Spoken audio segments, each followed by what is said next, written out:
All right, so today we're going to look at the Xbox leak. So if you haven't heard, on Twitter or wherever it originated from, doesn't really matter. The Xbox list of games for their showcase dropped, and most people are leaning toward this is fake. All right, here's my criticism of this list. Like, I don't care about the Silk Song misspelling. That's actually possible for an internal document. My big issues is one, Wolfenstein 3. All right, the last three Wolfenstein games sold abysmally. Or no, one of them was a VR game, so I'll give it that. But two sold 80% less than the original, and then the spin-off multiplayer one just, I think it was co-op with the sisters, did abysmally. So I'm surprised that's on there, but not so surprised I would actually call that as a de facto not going to happen. Fake. But here's another thing. Where are the big titles from AA and indie games? Because Microsoft, every conference showcase off some indie game or some AA game. Like every conference they have it, yet there's none on this list.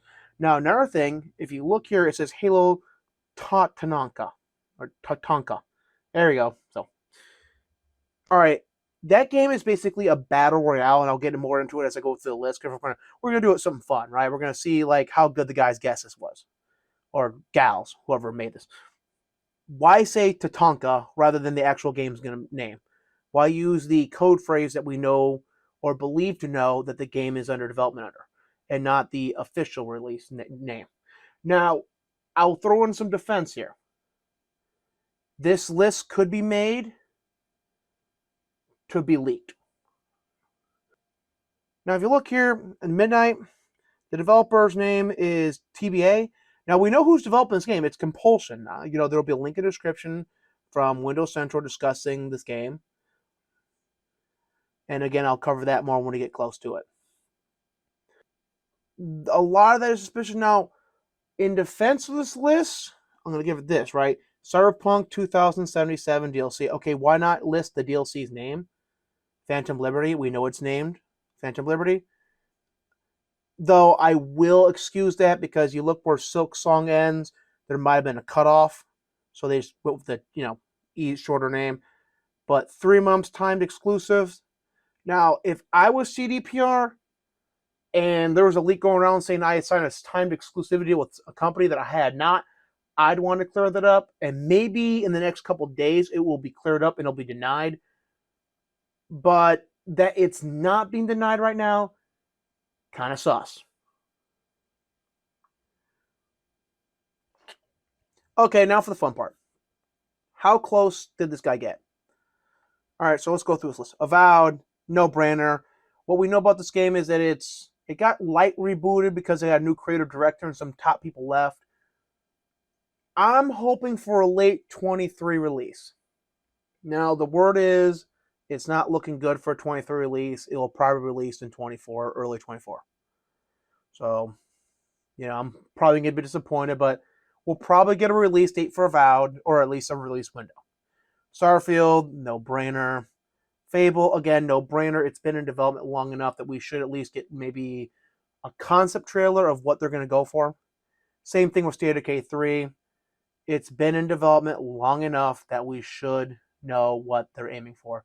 Now, there's been 2 roads this game could go down. It could be an MMO-like game, though it appears it'll be more likely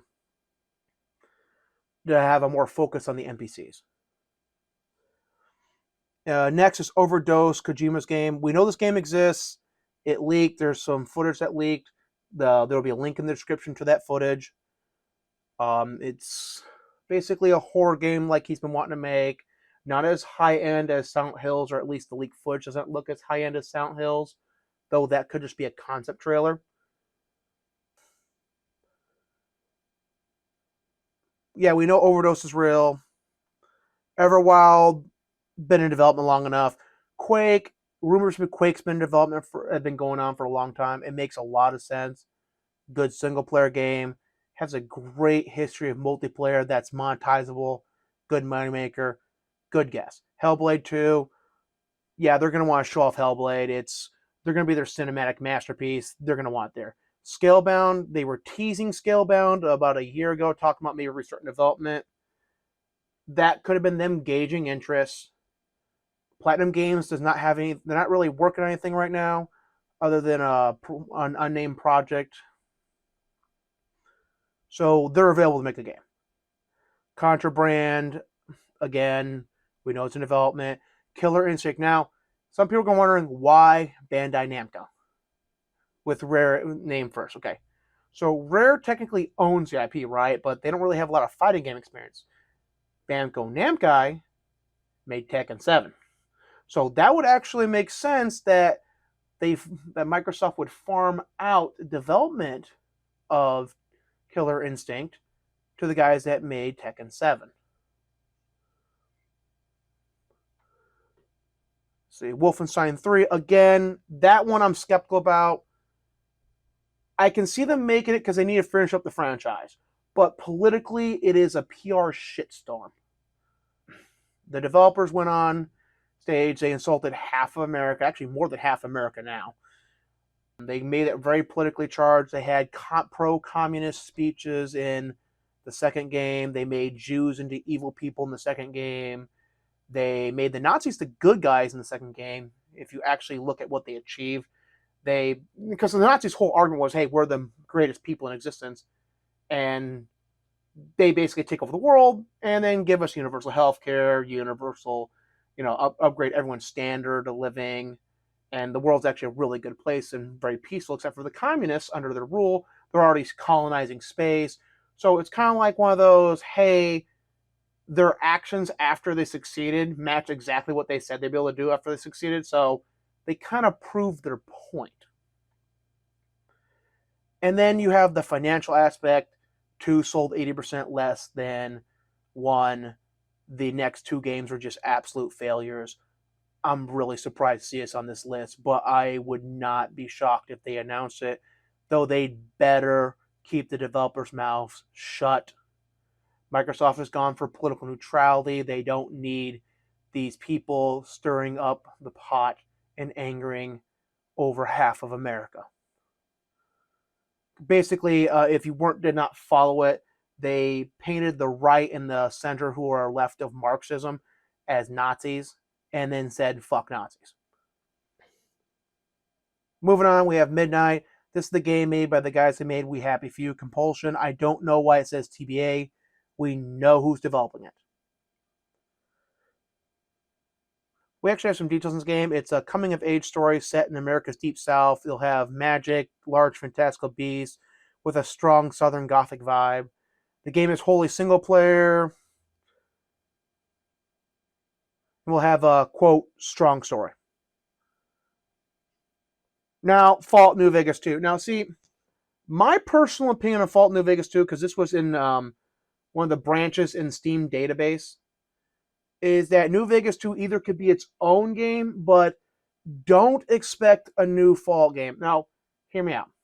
So, there was a leak a while back claiming that a new Fallout game was in development that we had not heard of yet. This could be New Vegas 2. But New Vegas 2 also could be a code name for New Vegas in Fallout 4's engine. So, temper your hopes, but this has been seen in the wild. Now, Halo Tatanka, that's a Battle Royale game we've known about. Halo 3 Anniversary, September 25th release, if it's actually happening. There's no real special anniversary going on, so I don't know why they call it Halo 3 Anniversary. Oh well. And then finally, Cyberpunk 2077 DLC, 3 months exclusivity. I could see it happen. Microsoft during the 360 era threw a lot of money out to get timed exclusivity for DLC after Sony started interfering with their Activision Blizzard deal. Yeah, the time for kid gloves to come off is here. And now that they don't have to worry about hyper-competitive behavior costing them the deal, they can start throwing money around to buy more timed exclusivities, more exclusive games as well. So that's not really going to be surprising if it turns out to be true. And I'm really surprised that we've not seen a denial from CDPR at this point, if it's not true. Though that might come here in the next coming days, because they just might not know about it yet. Because I don't know how big this leak has gotten. It might be really small right now. Based on the list, what grade would I give this person's guesses? I'm going to give it a B. Now, he didn't really guess anything that was wowing, and he also didn't put down the developer of Midnight, which I'm going to have to deduct points for, obviously. And he didn't really guess any games from the AA and indie scene that are going to be showcased off, or any other really rumored project that could have been put on this list. I can't think of anything off the top of my head other than maybe Halo Wars 3. And no, I've not heard anything about it being in development. I've not seen any rumors about it being in development. But if I was gonna like make some crap up, I would say like a Halo War 3 is in development. But short of that,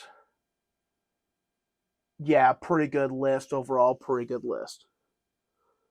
Let me know what you guys think down in the comments. Have a good one.